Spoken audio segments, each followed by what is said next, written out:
Majesty, only Paolo can drink this and give you a princess.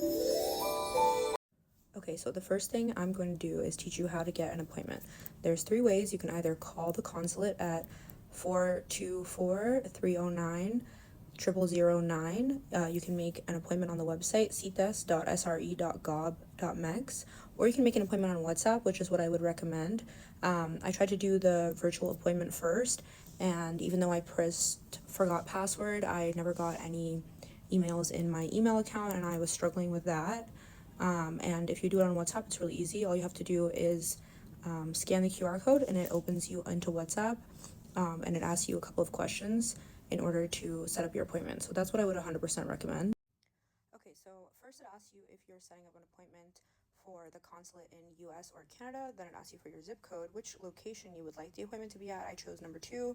That is the actual Mexican consulate.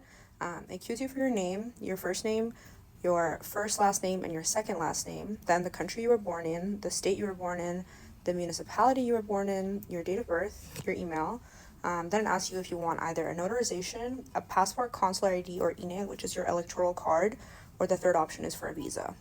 Then you select your date and then the time that works for you, and it gives you your appointment. Mine was for 11:45, and the whole process took around an hour and a half. Now, the website does say the only thing you need to renew your card is to bring in the expired card, but they asked me for my passport, which I brought, and they inquired about getting my acta de nacimiento, my birth certificate, even though they ended up saying, okay, never mind, you don't need one. You can get this at the exact same building on the 3rd floor for a price of $20. They'll print it for you the same day, but I didn't end up needing one. So they take your biometrics, your thumbprints, and then they do a pupillary scan as well, and take a picture for your ID. And I had to pay a fee of $39 for this ID, and the ID is valid for 5 years, after which you have to get a renewal and pay the fee again. But then you can do what I did, which is just a renewal. If you're over 18, you need to provide a form of Mexican identification. That would be your birth certificate, Mexican passport, certificate of nationality, declaration of nationality, or your naturalization form. Then you need a secondary ID. This one would need to have a picture on it. So that's your electoral card, the INE, your passport, a military service card, a school ID from Mexico with a picture, a U.S. government work permit, a U.S. driver's license, or a U.S. passport.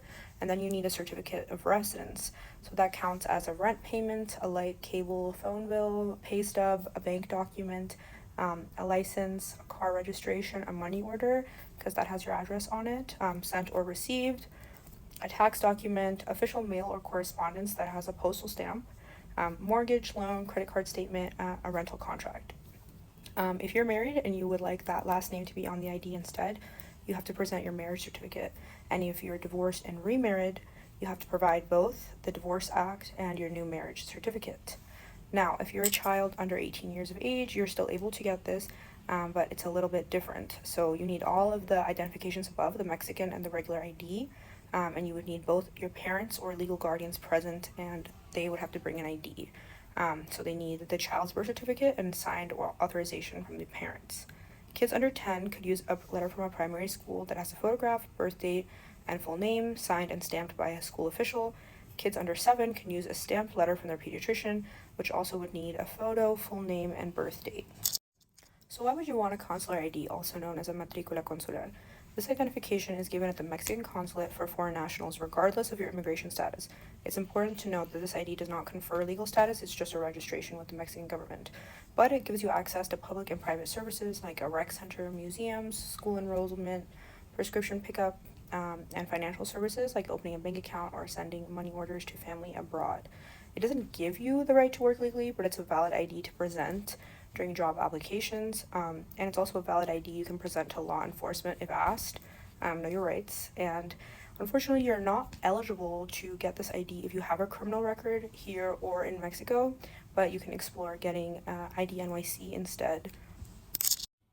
It's important to be registered with your country of origin in case you do run into any trouble with the law, so they can help you out. And they also have a lot of resources there. So I got a form for youth AA in Brooklyn, and also somebody came around and talked about health services that the consulate offers. These are about breast cancer, uterine cancer, and cervical cancer, and they also talked about having like free dental clinic services upstairs. So I think it's a good idea just to get an identification that will help you in life, and also they have some good resources there to help you with anything else you might need.